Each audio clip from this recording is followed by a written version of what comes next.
Welcome to Talking Tudors, Roberto. How are you? I'm very well, thank you. How are you? I'm well, thank you. I've been looking forward to our conversation. So Me too. let's start with you just introducing yourself to our viewers and our listeners and just telling us a little bit about you and your background. Sure. So my name is Roberto. I am a senior history consultant, and so what I do, I work with all buildings. So for those that are not very familiar with UK legislation with historic buildings, so anything that is old and significant, which is pretty much everything from 1815 to the back, it tends to be protected, which means it will be designated, and any changes, any alterations will need permission from the local council. So my job is pretty much giving advice to people and public bodies that own these buildings Mhm. and advice on how to protect, how to preserve, how to restore, or how to alter in the best way these buildings. So there's a lot of research involved, a lot of detective work. Yes, Uh, yeah. allows me to go and see amazing buildings from many different periods and styles. So it's great. I feel very lucky with my job. Oh, it sounds amazing. And you're right. It's like a sort of putting a puzzle together, isn't it? When you're trying to piece together these buildings that often are a bit of a mishmash as well of time Oh yes, periods. So exciting. Great job. Absolute great job. So, we are here today to talk about domestic buildings, specifically of the middling sort. So, maybe a good place to start is to just maybe talk a little bit about what the middling sort was. What do we mean by that term? And what were their houses like that these people inhabited? sure. So we refer to the middling sort to this social group that didn't belong to the gentry. They were not aristocrats, but they were not poor. Mhm. So it's basically what we'll be calling later the middle class. So people that actually enjoy a degree of economic freedom and that allow them to a degree of social mobility. So think about uh, tradesmen, merchants, lawyers, even low gentry. Sometimes they kind of overlap sometimes within the middling sort, but they're still considered gentry. So anything that is within that sort of like group, wealthy farmers as well will be considered middling sort yeomen. So especially in the rural environment in England, these people again, I said they're not gentry, but they were very well regarded within their communities. Wonderful, thank you. And so let's talk a little bit about their houses, because I suppose, we probably know a lot about the homes of the nobility, the aristocracy, those incredible Tudor houses, many of which, so lucky that you live in England, survive today and you can visit them and look at them. But what is this group of people? What are their houses like? Sure. So the houses, well, they varied a lot. They're very, very different. Yeah. They always try to mimic, to a degree, what the aristocracy is doing, and obviously, based on how rich this person from the middling sort was, the house would be more or less well off or more or less impressive. So just to give you a very sort of basic clues, um, those houses before 1500 tended to be what we call here the open hall house. Mhm. So think about a room, normally a two-based room, completely open to the roof. And normally the standard example is what we call the three-cell open hall house or the tripartite platform, which is your open hall in the center, and then two bays on either side that tend to be floored. Mhm. And one end, which what we call the lower end of the hall, will basically be for service. So we call the buttery and the pantry, and they will have also rooms upstairs for service, accommodation, the storage. And then we got the high end of the hall, which will have the solar and the parlor, which is where the owner of the house will retire and sleep. The hall basically at this point was created, and everybody in the house will eat there, but also will sleep there as well. So sometimes with when we think about medieval people and the early Tudors, and we see the the big halls like in Hampton Court. Yes. We think about Henry VIII like throwing the bone from the high end table and everybody around, and like the films, but it wasn't really that much. That it was the household really ate at the whole, and normally the owner, or in this case the king or whoever was the master or the mistress, because women could be also the owner of these houses sometimes. Uh, will normally do most of the life at that end bay, which is the high end with the parlor and the cellar. So that would be like the medieval sort of like predecessor of the Tudor building, what happened after 1500. After 1500, we got different changes with buildings, and then things get really, really complicated and very complex. Floor plan change a lot, and there's a whole variety through the country, which we can talk about well if you like. Yes, yeah, Uh, yeah. It would be great actually to touch on as well how, because you were talking obviously pre 1500 and then post 1500, it'd be good to talk about how these spaces are actually evolving, how these building spaces are changing and evolving, because there is obviously a marked difference between, say, a late 16th century home and a late medieval home. So maybe you can walk us through that as well.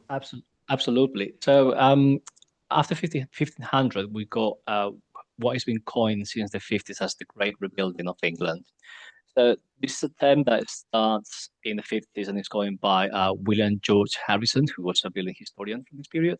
And he noticed that from the mid 1500, he said more like 1570 to around 1640, there's a wave of building changes within the domestic environment, mostly within the middling sort and the aristocracy. Now, this Great Rebellion has been studied ever since by different historians, and they've been trying to narrow how those changes are produced. And it's been found that the days that Hoskins gave initially only correspond to a certain part of the country. So this development, obviously, is very patchy, and it doesn't happen all at the same time across the country. So the first regions to be affected by these changes, which happened in the early 1500s, are the southeast, where I live, and also the east of England, which we call East Anglia, and of course London as well. So the reason for that is because these were the wealthiest areas of the country at this point. They had a really important trade with the continent. They have cloth and wool trade, and they were incredibly wealthy. That money uh, promoted the Mhm. people in the houses. Also, it's a time of relatively stability after the War of the Roses. The Tudors are finally settled on the throne, and it's a period of relatively peace. So that means that people are more eager to invest in the properties and start altering. There's also a change in how people began using these spaces. So as I said before 1500, although the open hall uh, actually survives 1500. I mean, you can still find open hall houses beyond 1500. So it's not the case that, oh, it's 1500, Yeah, that's it. There's they no more just open hall houses. That's it. No, there's definitely still open hall houses. The hall gets reduced. So no, after the late 15th century, after the late 15th century, there were normally two bays, uh, but then they get reduced to one bay as they go into the 1500 and beyond until they disappear eventually. Um, so by that point as well, people mentality changed and the house began to get a bit more private, Mhm. and people don't really think about those spaces as communal spaces. So Yeah. they start, like subdividing their space and trying to also control the smoke. Because what I didn't say is that the way to heat these houses before 1500 in the open hall house was by an open hearth in the middle of the room. So you basically got a very, very, very smoky Mm. room, um, because your smoke will escape either through the roof or through a gablet, which is a small triangular structure, which is normally at the apex of the roof, just Mm. at the end. If you got a heap roof, it would just be on top of it. It would be this sort of like triangular escape area, and the smoke will escape through that. And I would say if you actually go through to the internet and Google Bailiff House in the Weald and Downland Museum, that is an actual real open hole house that has been uh, dismantled, transported, and rebuilt in the Weald and Downland Museum, which is a must visit for those into this old building. And they actually they tend to have this fire, this Mm. hearth, uh, in winter. And when you go there in winter, it's incredibly smoky, and your Yeah. eyes water, and you can barely see beyond your nose. And it's a very small fire because obviously they got safety control, so Yeah. they can go with big fire. But if you think this fire being like 3 times its size, I mean, it would be absolutely uncomfortable. It would be unbearable. So part of that change happens as well because people want to improve, how that smoke is controlled, Hmm. and try to move that and try not to have a smoky room. So um, as I said, the first countries to be affected are those in the southeast and in East Anglia. And one of the first changes that we start seeing is the hall gets floored. So now we got ceiling and we got a chamber above the hall, but obviously we got the open hearth. So what do we do with that? Well, we got two options. We can either insert a chimney, or we can create what is called a smoke bay. So a smoke bay will be basically a very, very narrow bay at the end of the hall where we actually place our hearth. So we have pushed the hearth to the end of the room Mm. and then floor not to the end, but just leaving a void quite narrow. So that smoke now gets control, but it's still open to the ceiling. So the use of the smoke bay and the chimney is not something that happens at the same time. Uh, at the very beginning of these studies, Hoskin used to think that the step was open hole, smoke bay, and then chimney. But we know now that houses could, for example, have an open hole all the way down to the late 16th century, and then have a chimney inserted straight away without the need to have Right. Yeah. a smoke bay, or having a house directly built with a smoke bay and then having the chimney inserted 20 years later, or so on. So it is a very patchy development.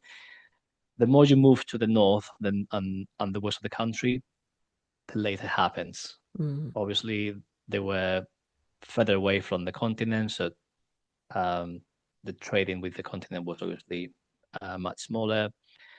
Topography was also an issue. So obviously, anything that began to get trendy in those wealthy areas, it will take time to sort of like leak down into this part of the country. So you can find open hole houses still in the 17th century in the north of England, Mm. when by about 1530 were completely obsolete in the southeast. That's probably Mm. the main development, and of course the rooms began to get more and more subdivided. Yeah. Uh, Yeah. as the century progresses, then we start having rooms associated for very specific uses. So, for example, we start getting what we call lean-tos or upshots, which are these sort of like triangular structures to the end of a building, Hmm. which are connected to the big roof. And you could have a brew house or a watch house or any sort of like service, but those tend to be associated more with the late 16th and 17th century, not that early on those changes. So those are Yeah. pretty much the changes that we So see. And fascinating, isn't it, when you think about it? I remember talking once, and I don't know if well, you probably do know Ruth Goodman. She's a yes. historian, TV presenter, all sorts of things. But I interviewed her once, and I remember her saying how life would have been lived for the ordinary person. We weren't talking about aristocracy or anything, just your everyday person, worker, working the field.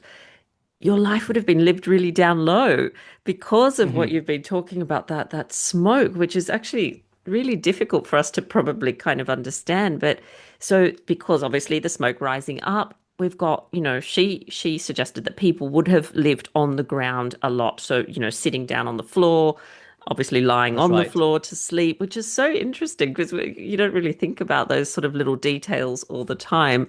But I'm just thinking, can you imagine people that had breathing difficulties like asthma and things? That must have been absolutely horrendous. I mean, they try to, like keep the house as airy as possible. Mm. And normally um, the open whole house, one of the sort of like the characteristics that you see, one of the features that is called almost like common on all these houses are a very, very big window that Yeah, right. runs across the two floors in the open hall. Just try to keep, as much of the smoke Mm. away. But obviously, during winter, and it's like Yeah, that's hard. -5 degrees, then you have to sort of like pick your poison. Like, do I Oh, open the shutters and then, like, freeze myself, or I suffocate with all the smoke? Obviously, your heart will be giving you quite decent heat, but still, it will be a really uncomfortable environment. And obviously, the hearth wasn't in the very center of the room. The hearth was kind of off center, and it hmm. was close to the high end of the hall, where the high end table where the owners of the house will sit down. So obviously, they will benefit from having the hearth close to themselves. This table as well, which I didn't say that before. This table used to be sometimes, not always, but sometimes used to be raised above the Hmm. ground level, with what we call Right, a yeah. dais, which is like a small sort of like decking area. And in most cases as well, you tend to have like decoration on the back wall. Normally on the timbers that you go behind, they tend to be better quality or up in a particular way that indicates that was the high end of Mm. the hall.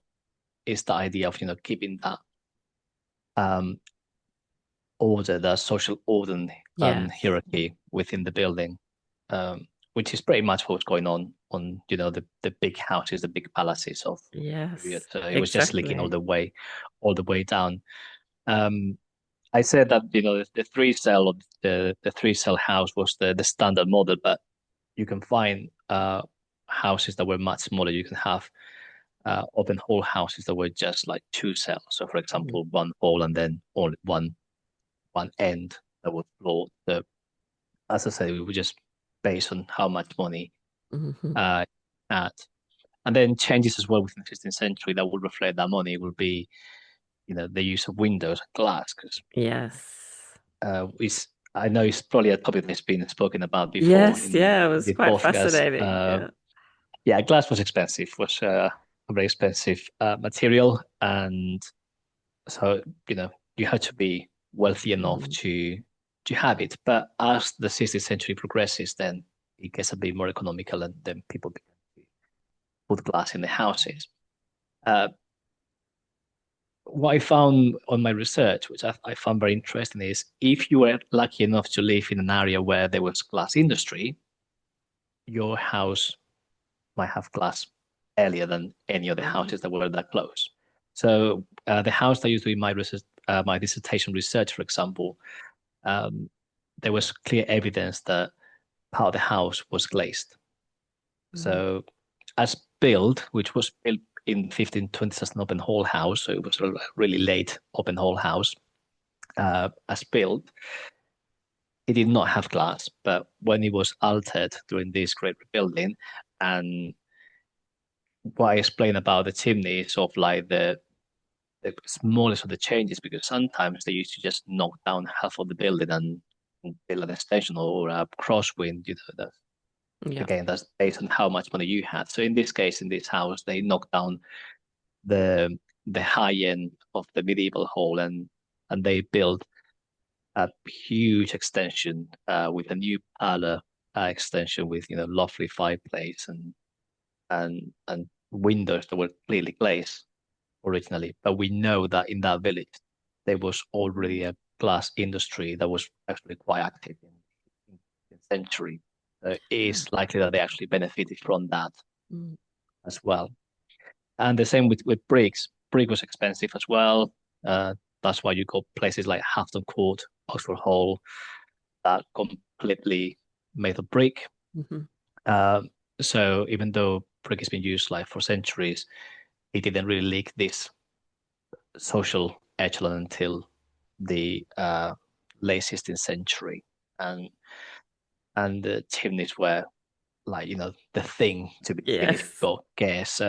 Something that is very interesting as well as the century progresses and you start having more and more houses with chimneys inserted or built already with chimneys is how the, um, the floor plan actually also evolves. So in a medieval house, you normally enter directly into the open hall, Mhm. but you don't really you enter directly, but you got a screen that Yes. separates the access to the actual open hall. So think about again Hampton Court. Mhm.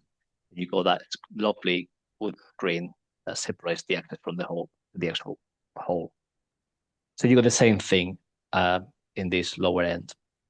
Um, but when the chimney gets inserted, they modify the floor plan. The access tends to be either moved or they put the chimney where the screen was, on the screen passage. Right. For two reasons. First, um, economize the chimney because having a chimney in the middle of the building allows you to have back-to-back fireplaces that can heat rooms at either end and the same upstairs. Also, if you access and you see the chimney, which is made of brick, that's a way to show your status. So you're basically showing all of that brick when you go guest, basically. So it's look how much money I spent in my Yeah. new chimney bag. Showing off, hey? Showing off all your wealth. Absolutely, L- absolutely. Love it. Love it. And so in terms of materials in building construction, as you said there, obviously at sometimes as the buildings evolved, parts would be knocked down, other wings built. Would they be trying to reuse? Was there a sort of thing like we have today, recycle, reuse, or was it just, get all new stuff for your build? No, absolutely. There was a lot of like reusing materials. I mean, they were great like economizers back then. Think about how would you do your house now? I think people tend to think about people of the past, be like like aliens sometimes, that they was very different. But no, they really think as we do today. I mean, they will try to like economize, try to get the most for the least and that sort of thing. So yeah, if you got a building that you're gonna knock down part of the building or extend it and you can reuse the materials. I mean, we are thinking mostly at this point about timber frame buildings, so Mhm. it would be wood. Yes, I mean it would be reused in Yeah. most. You see that very clearly the moment that you start seeing mortises or like evidence of a window, but the timber is like vertical, so there's no way there was a window that was like 10 on the side. That's the evidence of Mhm. in reclaimed. I was in a very interesting building recently where a build was a two-bay uh, medieval building. We think it was probably a detached kitchen originally, Ah, right. then was actually transformed into a house. And they did this by extending um, the house by adding another bay, but obviously they have to extend the roof. So the roof ended on a hip end. And what they did is they removed the timbers from that hip end and they just moved them all the way back to the new um, to the new extension. And we knew that because all the timbers within the historical of the building were completely blackened by all the smoke from that open hole, or in this case by that open kitchen. But the timbers used to construct the extension were clean. Only those at the end of the roof were blackened. So that actually like indicate that those have Yeah. been have been moved. There's a very big myth that I really want to Yes, I burst love if myth I can busting. burst it, which is the use of ships timbers in the Uh-huh. construction of timber frame buildings, which is probably something you must have heard about. Mm. And I still got clients that come to me and say, "Oh, this was built with with timbers From reclaimed ships. from ships." Or one of my favorites from the ships of the Spanish Armada. That's something that I Oh. actually heard quite a lot as well. Um, so that is actually a myth. So no, like ship, the timbers from ships are not Mm. appropriate for buildings. Um, they will be badly weathered because obviously the conditions Of being course, exposed yeah. to the sea. And if a ship sinks, even if it sinks like on shallow waters on the coast, it will be really hard to Mm. get them all the water and then move them to where the house has to be built. Because normally these houses were built really close to where the trees were felled. Hmm. So you know, it's not until later in the late 18th century, and especially in the 1840s, when we got the railway, when materials began to be transported, and then you start finding materials that are not local. Yeah, yeah. At this point, this is all what we call vernacular. So we'll be using the materials that we have around us, which gives you an amazing variety of buildings and materials. And you can easily, once you learn those sort of like features Mm. and this language, you can just by seeing the building, you can actually place them on the map. You Yes. can say, oh, this building is from Sussex or from Kent or from York or whatever. There's only one building that we know because it's documented that was actually built with the timbers from a ship, and is a mill that was built in the 1820s. It's called Chesapeake Mill. It's in Hampshire. Now, the reason why they probably use timbers, and it's a really small percentage, I think it's about 4%, I think I read about, and I need to check that, but it's a really, really small Yeah. percentage. The reason why they use timber from a ship at this point is because by the 18th century and mostly in the early 19th century, good quality timber were really rare. Hmm. Because seriously, in the previous centuries, most of the woodlands have been Yes. cut off to build houses. You need around 100 trees to build a house. Hmm. And we're not talking about a massive house. No. Think about these sort of like farmhouses that we are talking about, these sort of like living sort houses. Um, and there's been actually the crown has been trying to control that loss of trees since very early. I mean, well, the first act dates from 1843, so Henry VIII already tried to control Hmm. the amount of trees that have been cut off for building, and he's worried that the woodlands have been lost. And during Elizabeth's reign as well, by the late 16th century, there's another couple of acts that they attempted to control the number of trees being felled. So so yeah, also reusing materials allows Yeah. not to keep cutting trees. But by the by the 18th century, the first timber frame buildings were kind of outdated, and second, they were it was very difficult to actually build with proper nice timbers. Mm. And you see that easily. The buildings, when you go building build of timber in the 18th century, even late 17th century, the timbers are thinner. Hmm. Uh, the quality is not good. They're quite sappy steel. They got quite sap wood on them. And if you go into a building that was built in the 14th or 15th century, you got amazing huge Yeah. timbers. I mean, I couldn't even put my two hands against the timber, and it would still be, even wider than my hands put Yeah, they're together. really So wide, aren't they? Yeah, yeah, that's yeah, exactly. So the older you go, the wider they get. So by the point that this mill was built in the 1820s, uh, timbers were really, really scattered, and they had to import a lot. So there's a lot of like softwood imported from the Baltic countries, hmm which is what they use mostly from roofs and this period. So yeah, it's the only at least I know that I'm familiar with that is been built, and the window has Yeah. been built with a degree of ship timber. If any other historians know about any other examples that are actually documented, Yes, to let you please, know.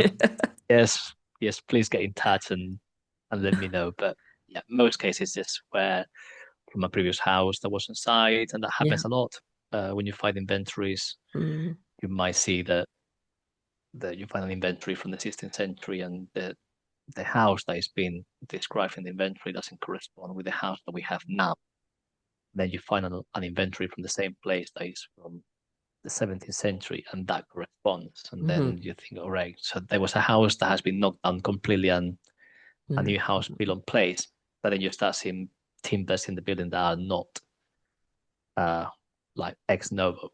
Hmm. So yeah, definitely huge culture of like recycling Yeah, so of interesting. I materials. love all those details.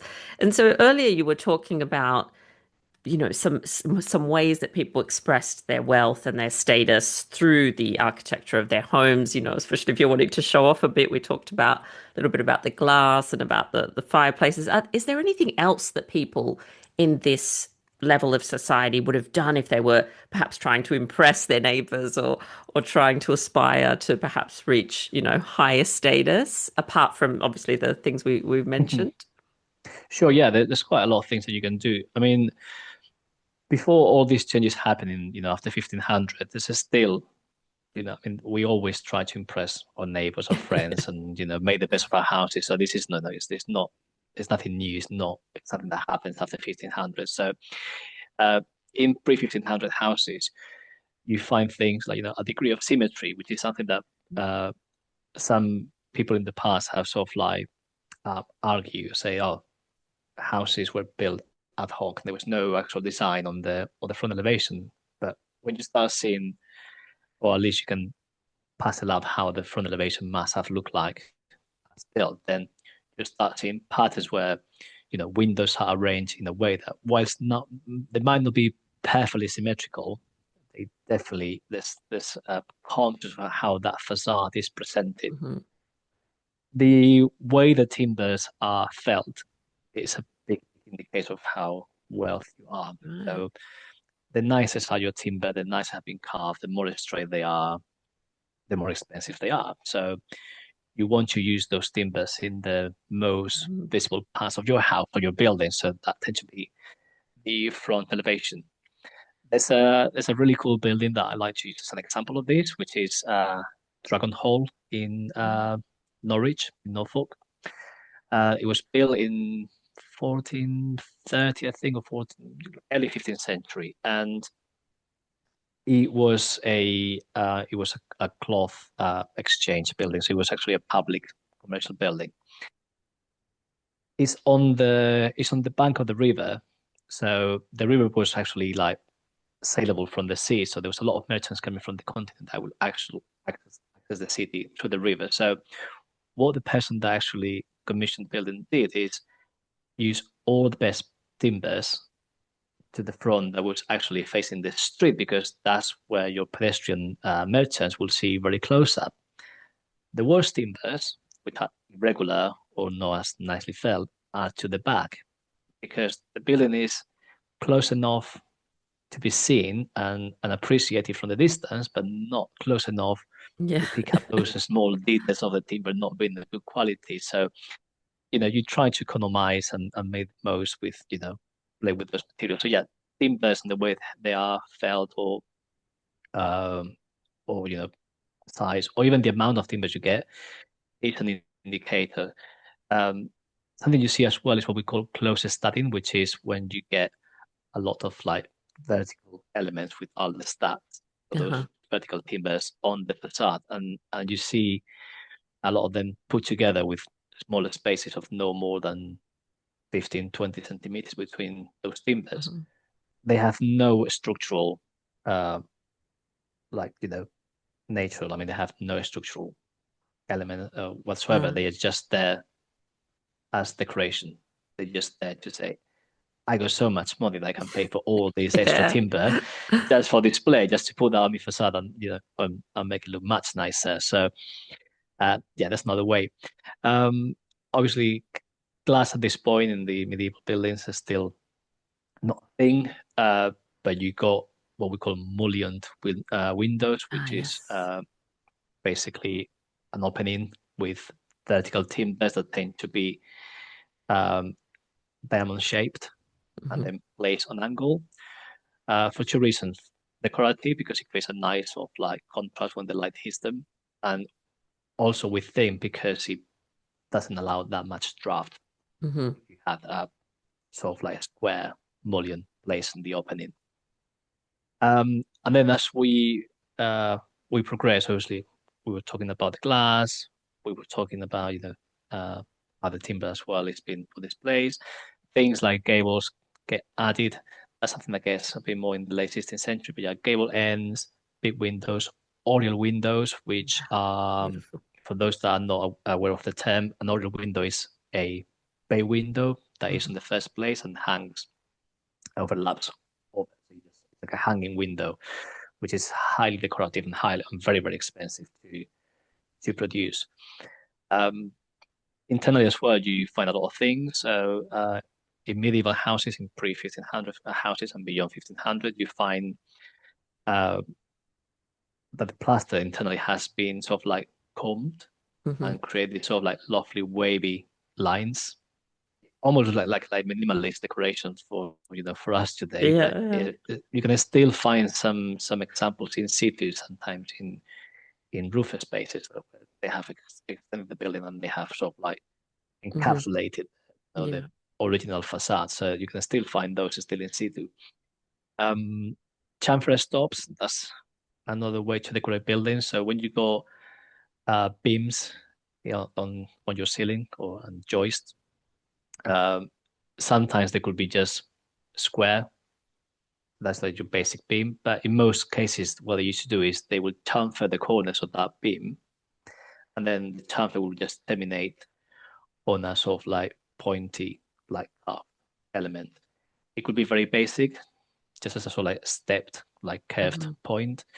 But as the century progresses and gets into the 17th century, it gets more and more elaborate. And again, the moment you have, uh, the moment you spend on those like decorations. So if you are not very wealthy, you might just get that chamfer stop on your bridge beam, which goes in the center of the ceiling, and then your joists, which are the small beams that just cross all across the ceiling, will just be left a square. Mhm. But if you are wealthy enough, you might just chamfer all your all your timbers. Uh, Obviously, carvings, Yes. any sort of carvings, and those can be also externally. And if you think about uh, buildings, smaller public buildings that houses, you can still find houses that are sort of like highly decorated with carvings. Mostly urban buildings, but I'm thinking about Lebanon Guildhall, for Yes. example, which is I think from 1530s, if I'm not wrong.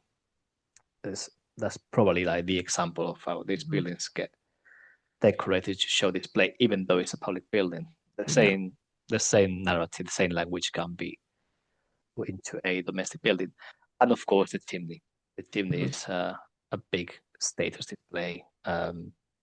And people try to get chimneys as soon as they can, and before they can even afford like brick, they might even attempt to get um what we call a smoke hood, which is something between the smoke bay that I described earlier and the brick chimney. Would be a timber frame chimney, basically, which Okay. is, yeah, as you think, is very dangerous. Yes. And in most cases, it burned down and it caused a lot of fires. And there's a lot of records of like this the Gosh. frame hoods like catching fire and burning the entire house and the neighbors as well. So yeah, you can find that if you want to have a fireplace and be comfortable and show that you have updated your house, but you can't really afford the real thing, which is get that in brick. so Gosh. um so yeah, that's probably of course I didn't say one of the big like status displays in medieval buildings is the roof structure. Uh-huh. Because you got this open hole all the way to the ceiling, how the timbers are in your roof structure is a very important way to show status. And again, I'm gonna use Halfton Court as a higher than status. You got this beautiful hammer beam Yeah. Oh, roof. amazing. Yeah. You won't find something that fancy on a on a middling Mm. salt house, but you have sometimes beautiful um, open trusses with Mhm. carved arches, and the most common type of roof structure at this point is the crown porch, which is basically a central like stud or timber coming off the tie beam, which is the base of the truss, and then having braces, almost like a palm tree. So if you imagine like Yeah. a palm tree shape on top of that arch, and that holds like the apex of the structure, and they're very, very, very like visually attractive. So They can be really beautiful, can't they? All those roof they're spaces. stunning. Yeah, absolutely. So getting into obviously you can find them very plain and you can find very, very Mm. plain roofs. But again, I said before, Google Bayleaf. Bayleaf got one of those beautiful crown pot roofs, and they can be very decorative as well. They can be carved on a octagonal shape and be chamfered and have sort of like carvels around it. So it's they can be very very delicately and deliciously carved. Yeah. That's another way to show that display as well. Amazing. Well, you've given us so many things to look out for now next time we go visit I'm another. probably leaving a lot in leaving a lot behind. So yeah, I apologize for any of my fellow historians saying you didn't say that. Oh, no, no, that's given us a It's good so much. sample. Very good sample. And so tell us a little bit about some of the symbols, or let me see if I can pronounce this word correctly. Apotropaic, I think it is, marks that people etched onto the walls of their homes to essentially, I think, protect themselves, I believe, from sort of evil. That's right. So they are commonly known as witches' marks. Witches' marks, yeah.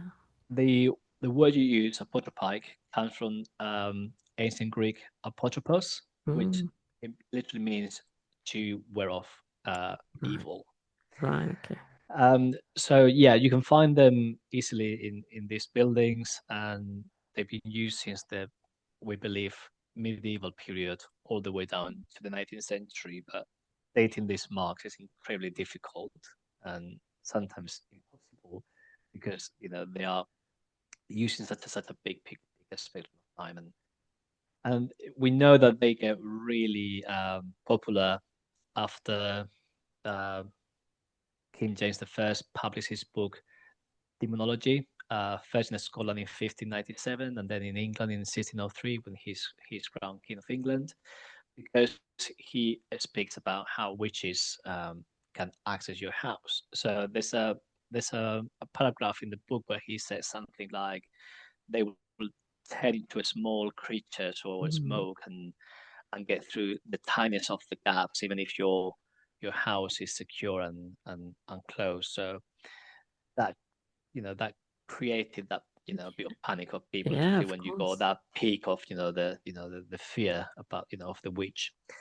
So you tend to find them in the areas of the house where wouldn't be protected by closing your house naturally. So normally the fireplace is the place where they tend to get the Mm, most, because obviously you can close your windows, close your door, but the fireplace remains basically and hole open to the sky as well, which is where they believe they will come from. So is the access from for these spirits, these witches to go and curse you and harm you. So it's very common to find a lot of different carvings on around the fireplace. Normally, if you got a fireplace with a timber lintel on top, then very easily they will be completely covered of these marks. But you can also find them in doorways, mhm. windows, staircase, sometimes in just like randomly on beams, just to protect the room.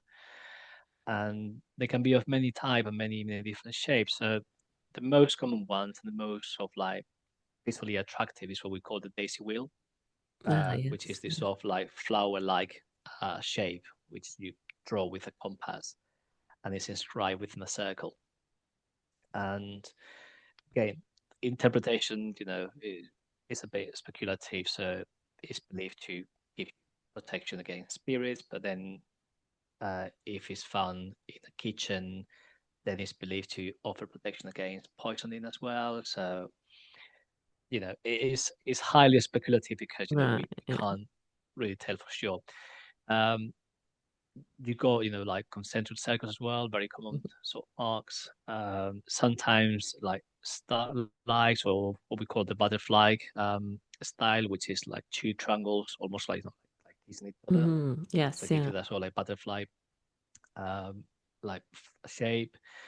Um, one of the most common ones is the two V's or the W symbol, which is considered to be a Marian symbol. So that we think that the two V's stand for Virgo, Virginum, which in Latin means Virgin of Virgins, as a prayer to the Virgin Mary to protect um, the building. But again, is what we think. The other ones that are very common and have been a bit of a controversy until recently are the burn marks that you might have seen a lot, which until quite recently they were thought to be caused by unattended candles. Ah, yes, yeah, yeah. But we know now that they're not. There's a very good research that's been done recently where they try to make the same marks just by leaving candles or by putting in a certain way, and you really need to basically put your candle or any object that gets like really really hot against the timber in a very particular angle Hmm. to basically escort the timber and create that sort of like really nice tear shape. So we know they were intentional. And again, they Right. appear in windows in fireplaces, in the usual places that I'm mentioning. Sometimes they can even appear in roof structures, which is like, oh, how did they manage to get that there? Well, in many cases, they were actually made by the carpenters as they were Okay. building the building as a way to protect it. The meaning of these marks, we believe, is kind of like protection against fire. It's the idea of fighting fire with fire. Hmm. But again, is this really what we think? We probably never know. um, so yeah, I'm trying to think about what other ones. It just can be many many different shapes. Hmm. Oh, the spectacles one. That's one that I've seen a few times, which looks like a pair of glasses. Oh, Because right. you just go two circles with a tiny arch in between them, and yeah, you can find that. Yeah. Um, So interesting. It's so fun to look for them, isn't it, when you're out oh, there? it's great. I mean, you at the end, you learn what you look for them. I mean, obviously, the fireplace is the fireplace. Yeah. So, if, when I go to a house, the first thing I do, I get my phone, put the torch, and Yeah. start going around because you have in most cases you won't see them. Uh, as you look at them like frontally, you have to get a Right. light Yeah. an angle and just put that on the side of the timber or the marks to just make sure the light creates the shadow and then you can Mm. see them better. So yeah, no, they're really fascinating. Yeah. I must say it's not my area of expertise within the Hmm. domestic environment. There's been a lot that's been researched. Timothy Easton is the person that has actually like researched the most about the topic, and there's a lot of like colleagues that are still researching and doing quite a lot of Mm. interesting work about because you can also find them not only in houses, you find them as well in farm buildings. So you can Right. find them Okay. in barns, cow sheds. I mean, any sort of building that they thought they were protecting, and it makes sense because they thought witches would be killing cattle and, Hmm. and that sort of thing. So if you got a cow shed, then you want to protect your cattle by putting those marks as well. So it's not only just to protect in your household, but Yeah. um, also this. And not only marks, there's also a lot of like objects that you can find in houses that have been used with protected or with some sort of like what we call sympathetic magic, Hmm. like nature. So shoes is something that appear a lot in all houses. Shoes in walls. Yeah, I have seen that before Yeah, and stuff. a lot. Yeah, yeah. I found one in my house. So my house is old. It's about 300 years old, and we had a fireplace that was blocked up, and we unblocked it. And the shoe was long gone because there was so much damp within the chimney. But we found the buckle is still there, Ah, and wow. based on the size of the buckle and the style, I was going to be able to research because I'm not a dress historian, so I had to do a bit of Yes. Yeah. digging. It looked like a late 18th century Mm. uh, buckle. So yeah, a shoe Amazing. was put in there, and again, protection. Protection. Sometimes when they found like children's shoes, it's believed to be a way to promote fertility within the Mm. household as well. Um, so yeah, all sort of Can things to find tell in. you so much really about what people are believing at this time, which is so interesting. And It still obviously, happens. yeah, yeah, yeah, of course, exactly. It That's still absolutely happens. right. Yeah. Yeah. So true. And so you obviously spend a lot of time with primary sources. You know, your job obviously involves research and visiting sites. So what can wills and household accounts actually tell us about the evolution of this sort of domestic culture that we've been talking about in the Mm. Tudor period? Well, a lot, really. Yeah. And I think until quite recently, there's been a bit of a segregation between how buildings, how history buildings are understood and how, the documentary evidence are studied. So uh, the buildings have always been seen as from a very archaeological point of view, like, oh, we need to understand how they evolved just purely based on the physical evidence we have in the building, Mhm. and not going to the documentary evidence we also have there, or the social history of the building. So they've been sort of like completely unmarried for years, and you got these sort of like social historians or like domestic culture historians, and then the archaeology of buildings historians doing their own job separately. But I think both need to be put together, and Yeah. you can't understand a building fully without having both both parts. Hmm. So wheels are fantastic, for example, to understand um, what elements were considered like the most expensive, or those that were of high value for the people living in the house, and not only for furniture, but sometimes even for the space itself, or even materials. So we were talking about windows and how expensive. Plus, you can find, and I found that in a few wills where they actually said the windows will remain with the house Right. Yeah. because people used to take them. Take the And windows. yeah, and if you move from the house, or someone died, and the house is going to go to another relative, then you know you might go, if you're another relative, and take the windows off and put them in your own house. Yes. So, yeah, exactly. Or just just take them with you to your next house. So you Funny. find that in Wales a lot, like the Yeah. windows must remain with the house, No or even problem. in sometimes even in inventories, but it's less common to find windows in inventories.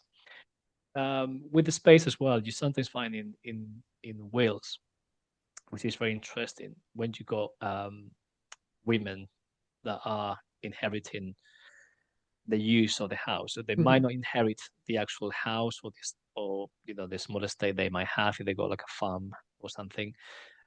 It might go to the son, but maybe the son is underage. Uh-huh. So the mother might basically take over and have what is called the widow bench, which is a type of manorial sort of like title with that system, and she will be kind of like the mistress of the house until God Mhm. takes over. That's how the will uh, setting is to go. Um, but in many cases, the will say, when the house goes to my son, blah blah blah blah blah, the the small parlor, or this room will remain to my loving wife, blah Mm. blah blah, use for the rest of her life. So you Right. still see how this how the building is being used through those wills. Um, like, of course, furniture items, beds tend to be very expensive. You were mentioning before, Ruth, and Mhm. how house was talking about people sleeping on the floor, and Yeah. like hay mattresses, and yeah, beds were expensive, and it was, if not the most expensive, one of the most expensive items within the household. Um, so you tend to find, I give to my loving wife, or my son, or my daughter, my best My best bed, bed. Yeah. or my best mattress, and my best linen. So Hmm. you start seeing what elements are important for them, or they're talking about plates will be made of pewter or silver, or you can start to see what materials they Hmm. have. And also in Wales, from a more social point of view, you can find things that they go so much under the radar. So, for example, once I actually saw a reference to a person with disability, Oh, which isn't something you normally find. no. So uh, it was a man who was living a ridiculous amount of money. This woman that I think it was actually his niece, Hmm. and she was described as dumb. Oh, so likely to be deaf, and yeah. and she was given a lot of money. So and the will specifies so she can actually leave Mm, because it must be incredibly challenging for a person with absolutely. these sort of like disabilities to navigate the system back in the day. So you see these things where Mm, someone leave like a lot of money. So it's not something that you see a lot, and I found that very very charming. mm. Also, you've seen a bit of gossip, and I Yeah. always say historians, we are gossip people. I mean, we don't gossip. You might not be gossiping about things from now, but we gossip about people who have been dead for 500 years. So Yes. we are gossip. So yeah, when I was doing my research for my dissertation, that was very very funny because the family that owned the house that I was researching must have had some sort of like issue with another family, village or another village, because one of the owners in the will said, I leave to my niece Mary this amount of money, but if she is to marry, I can't remember the name of the guy, but if she is to marry blah blah blah, Mhm. she shall receive nothing. Right. So it feels that there was some sort of like Yeah, some issue. issue going on there. So I spent a good time going through like you know documents and like sort of like any sort of like clue that could give me what happened between these families, but Yeah. I couldn't find anything unfortunately. So at least if there was any dispute, they actually kept it very well under the radar. Uh-huh. So no really evidence or not so like public displays you know of dislike were recorded because sometimes you find things and um, these books correct. The name is not going to me right now, but it will come be later.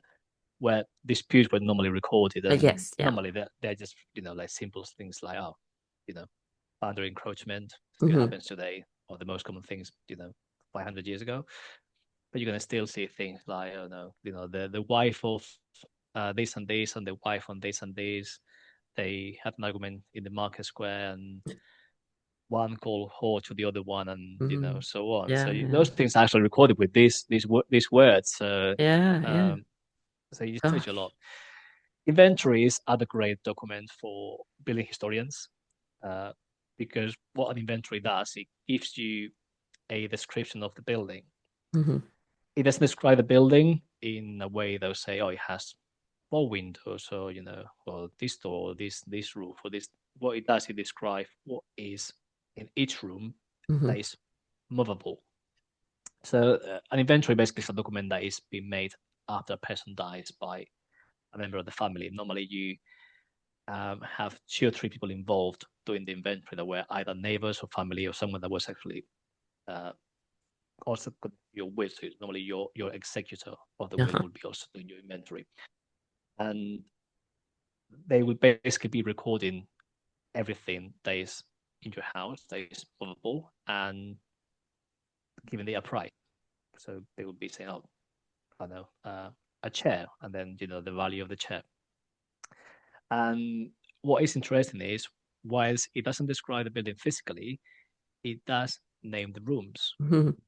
So it's amazing to really understand how rooms are referred to and how spaces evolve, how how those names might evolve, and also how the use of the room Yeah. changes because you got rooms that what most rooms really are multifunctional all the way from the Yeah. 16th and the 17th century, and you tend to find beds in mostly every single room. Even rooms that are, store rooms, they tend to be, they would find a small bed or a mattress, something that indicates that someone might be sleeping there.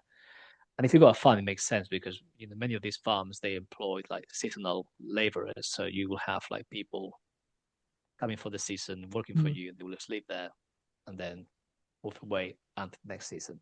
They're great for that sort of like Mm. knowing exactly what the rooms are. It's very hard to connect an inventory with a building because they normally don't have the building. I only found one inventory that actually named the name of the building. Oh, right. Normally, is they only name the person that lived at that property Hmm. at the time of his or her death. Um, so you have to sort of like figure out who was living in the house at that point, and if they actually died in the Hmm. house, which can be really, really difficult. So I would say in most cases there's a degree of speculation that the inventory you have in hand corresponds to the house, but you and in most cases they might not even actually list every single room, Hmm. so they might be missing rooms, Right. but Yeah. and they might be missing objects as well because they might want to keep an object, so they might not be listing it. True. Um, and then from a social point of view, they're great because they tell you the you know the economy, the wealth of these Hmm. people, and I found that a very wealthy German, which is essentially a farmer, could be richer in terms of like cash than the local gentry. Yeah, that's interesting, isn't it? So you find inventories of the local gentry and they go like, so many staff and so many properties, but there's a Cash lot of pool. like, yeah, exactly. There's a lot of like credit Yeah, exactly. there. So when you see the inventory of the German that lives in the same village, then you see that the German is like, in terms of Mm. liquidity, is far, far wealthier. Yeah, that's so interesting. And this is a period, isn't it, of social mobility, of, this sort of economic changes that are going on. And you do see that, which is fascinating. Now, Roberto, I've got one more question for you, and it's Sure. because both of us share Spanish heritage. So we thought it would be a nice way to end our chat by just touching on how the homes in Spain in the 16th century actually compared to those in England. Can you tell us a little bit about that? Yeah, okay. Well, try to make that as simple as I can because that could be That could be another hour, another, couldn't it? yeah, easily or even more than that. So, of course, Spain is a huge country, Yes, it's geographically talking, and because it's highly mountainous, it's the second most mountainous country in Europe after Switzerland. It means there's a lot of like differences between regions mhm, for just because of the topography of the country. I would say the main difference is obviously culturally. So Spain, it's a country where there's been a lot of like different invasions and civilizations like coming in and out. England obviously has been invaded several times, but less than Spain. It's an island, so it's a it's more difficult to reach.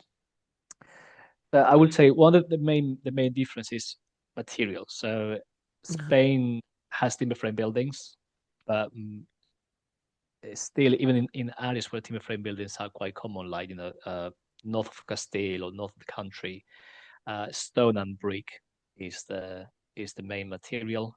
Um, the reason for that is because we have 8 centuries of Arabic occupation in the country and present, and that promoted the use of brick and a lot of domestic like culture that is very different from England. So, for example, one of the main things as well is houses in mostly in Castile and in the south of Spain. They tend to be arranged uh, around a central courtyard. mhm, So from the outside, the house will be quite plain. There won't be many windows, but when you go inside and you go this beautiful courtyard with columns and balconies and galleries, and for many reasons, one is if you live in the south of Spain, you go like over 40 degrees in the summer, so mhm, it's a way to preserve the house from high temperatures. Also, hygiene. There's a really sort of like historically a really sort of like awareness in Spanish domestic culture about hygiene, which comes from the Arabic presence. So you know you keep your windows small to the street because nothing good can come from the street. yeah, It's just bad smells, noise, dirt. But your courtyard, you keep that nice, clean. You got lights, you got probably an aljibe, which is basically a water system where mhm, you collect rainwater and that will give you water supply for your house. So that's one of the main difference. But that typology, for example, doesn't exist as such in the north because the north has a climate that is more similar to England. mhm, So it's a bit wetter and it snows quite a lot as well. So houses are a bit more similar to the English ones. Another main difference is how the space is. So the space is less subdivided than the houses in England. The big larger spaces. Um, Obviously, I'm talking about 16th century, and the house itself tends to be on the first floor. So normally you got 2 stories, sometimes even more houses. The ground floor normally is reserved for cattle, and Oh, then the actual house is on the first. And if you go to some places like, for example, Aragon, and it's very interesting because if you still go to the old villages, you still see the ovens, and the ovens, because the house is on the first floor, they hang out on the oh, building. The people tend to think that the guardrobes, like in yes, England, yeah, yeah. they're not toilets; they're actually ovens Oh, because the kitchen was in the first floor. The reason for that is again keeping the house clean, away from the ground and warm. Because if you mm, got your animals on the ground floor, they're gonna basically produce heat. That is gonna go all the yeah, way up to the first floor. So it's another way to clever. keep your house warm. And another main difference is the fireplaces. So in England, as I was saying before, you got fireplaces since the late 16th century onwards, and they tend to be found in practically every room if you can afford it. Hmm. Um, but in Spain, there's no a culture of that. You normally have only one fireplace, which is in your kitchen, and it's true that life. And again, this is in the sort of like middling sort, uh, Yes, yeah. like context. Life happened mostly in this kitchen, so you do a lot of life there. The other rooms were normally heated with braziers, Mhm. so they didn't have fireplaces. And someone said, "Oh yeah, but Spain is not as cold as England. Spain can be even cooler than England." It can get cold, can't Especially, yeah, I'm from Madrid, for example, and Madrid gets, yeah, we got really hot summers. You got like 40 degrees in summer, but then you go all the way down to under zero it? and it's really dry, freezing cold. So, and that goes for most of the country. So yeah, so winters can be really, really Mm. biting, like hard. So, but they have these braziers, which again they found they were. Uh, I read that they were safer. I mean, we still have them. I mean, my grandma had one of those like electric ones, Yeah. brushing her house back in the day in the 90s, and I always thought this is such a dangerous thing to have in your house because you keep them under your table. So if you Oh, leave that unattended, the whole thing can set fire. But yeah. so yeah, that's probably I would say um, giving you sort of like a really brief. Yeah, no, Um, that was so interesting. Really interesting. And the very last thing, Roberto, and I'll let you get on with your day, no, is no, that's fine. is the 10 to go. So when I first have guests on the show, I like to just ask quick 10 questions at the end just to get to know you a little bit better. So Oh, the first one is, what is a favorite, because we're talking about buildings, favorite historic site that you like to visit? oh boy. Oh, Probably God, lots. that's a really difficult. Yeah, it's a very difficult question. Right. Can I say a few just very quickly? Sure. Sorry, I know you asked for one. Right. So I'll give you one. I will say the Weald Downland Museum, Yes. um, because it gives you really an insight of how these buildings really operated as they were built, and they're real buildings as well. But I will say if you go to London, I don't know, go to the estate BOLEYN, for example, which is one of the surviving, like pre-London fire Yeah. survivors. If you go to York, go to the Shambles. You'll be Oh, transported in time amazing. as well. If you are in the Midlands, go to Ludlow, and Oh, I again love Ludlow. you'll be transported in time. So yeah, there's so many places there. But yeah, I would say as one, yeah, Wayland Dowland I Museum haven't in. been there yet. I need to get there. It's on my list. Absolutely. And what about the last book that you read or one that you're currently reading? So the last one I read quite recently was The Edwardians by Paul Thompson.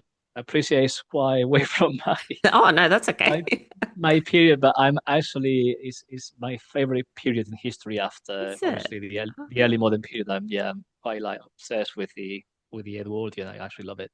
oh, So yeah, fabulous. Love great that. book. Excellent. And I don't know if you're much of a TV film watching person, but do you have a favorite film that maybe one that you've rewatched or even a favorite series? Uh, I got actually a few. I mean, yeah. I would say I love Stranger Things, one of my favorite shows. Um, I Yeah, can't wait for the next season. I know. I love it Uh, too. and something more like within this topic, and again mentioning Ruth, I would say watch her like recreation So programs. I would good. recommend Tudor Farm, which is again it's filmed in the Weald and Downland Museum, and probably the one that I rewatched a few times is Tales from the Green Valley, which is life in the past Nice. 1620s, Oh, I which is like that. I don't think I've seen that one actually, so I'll have to go look for that one. And what about an ideal Sunday morning for you? What does that look like? uh normally gym in the morning, quite early, Nice. even for a Sunday. Wow, you're good. Yeah, well, in practice, I would say yeah. If I feel normally yeah, it's gym, Yeah, good. come home, shower, breakfast, and sometimes relax. Sometimes DIY in the house. Yes. Sometimes yeah. Sometimes even work. Sometimes just doing some research. So yeah, it could be Yeah. depends on the day. Well, it's always good to start with a bit of exercise. Good on you. And is there a new skill that you would like to learn if you had some more spare time? Yeah, I think there's a few actually. Yeah. I think I like to learn another language Oh, yes. Always if good. I have the time. Obviously, I'm Spanish. I speak Spanish. I speak English. Bit of, I speak a bit of Italian. I speak a bit of Portuguese, but basic. I think I'd like to probably get a bit more intense with my Latin. I appreciate it Ah, might not give me much use in my every sort of like communication, but for what I do is very absolutely. very. Yeah. Yeah, maybe learning Latin would be probably Yeah, fabulous. I'm with you on that one. And what about a favorite season? What is your favorite season and why? autumn. Oh, me too. Absolutely. I really like autumn. It's not too warm, it's not too cold, and I love just the change of colors and the leaf falling, and I think it's very romantic. I love Yeah. it. I think autumn's beautiful anywhere in the world. I do like to travel places Yes, when it's autumn and it's always beautiful. And so absolutely. when you were a child, what did you dream of becoming when you were older or hope that you might become? Well, I actually wanted to be an architect. Oh, Uh, oh, yes, yeah, no, I was into buildings since a very early age. I was oh, obsessed that's with so castles. good. I didn't do castles at the end. I did domestic buildings, but I was obsessed with castles. And I wanted to be an architect and I wanted to build my own castle. But Yeah. then I'm really bad with maths. Like Oh, maths yes. is just my big sort of like no no. Uh, so yeah, that wasn't a possibility. So yeah, I had to find something that was close Well, enough. you're pretty close, aren't you? Pretty close. You're in the general vicinity. And what about if you're feeling not very creative, not very inspired? What do you do to kind of get in that more creative, inspired mode? uh, well, first thing I'll go downstairs and get me a cup of tea. That's the first thing I would do. Very English And response, getting a cup of tea. yeah, yeah. Sorry, I'm No, not a no, coffee that's person. okay. I'm really, Just really very teasing you. into tea. Yeah, no, no, no. I'll take it. No, no, I really own that. Yeah, I'll try to. I think that yeah, the the blank page, uh, which I think most historians or most like researcher would basically like agree with me is so like the big enemy when you had to write things. Yeah. So I'll try to maybe get like in my computer the notepad and I start sort of like writing, even if it's just a few like words or just like Hmm. bullet like bullet points Yeah, yeah. as they come through, and then just try to tie that up. And if that doesn't work, just I'll try to find some similar writings and try to find other examples and just try Hmm. to get a bit of inspiration from what other people has written, how especially. Yeah. So yeah, that'll be my way to do it. Yeah, wonderful. And last question, what do you like to do to relax and unwind? I'm really bad of being doing nothing and relaxing. I'm a bit of of a busy person, so I like being Yeah. busy. But um I do like traveling, but at the same time I'm very homey. Yes, yeah, So sounds like me too. an ideal sort of like relaxing evening, for example, would be uh at home with a fireplace if it's nice chilly and like with my husband and maybe watching a film or a show and just being there on the sofa, nice Yeah. and cozy, and yeah, that'll be it. Yeah, that I'm sounds quite simple. perfect to me. I love that. That's you've sold it. You've sold it to me. And there is one more thing, and that is the final thing. It's the Tudor takeaway. So I do ask all my guests for a takeaway. This is something for our listeners basically to go off and explore after the episode. Do you have a takeaway for us?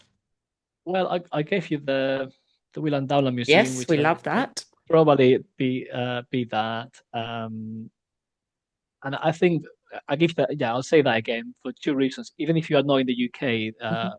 they actually virtualized a Oh, few buildings during COVID, so you can still explore them online and have like a 3D view. And if you go like sort of like VR goggles yeah. or something, you Oh, can that'd be literally cool. put that on and feel like you are there. And so yeah, I would say that would be probably my homework for Your listeners. homework. Yeah, Go that's and go and research that, and do a bit of digging on.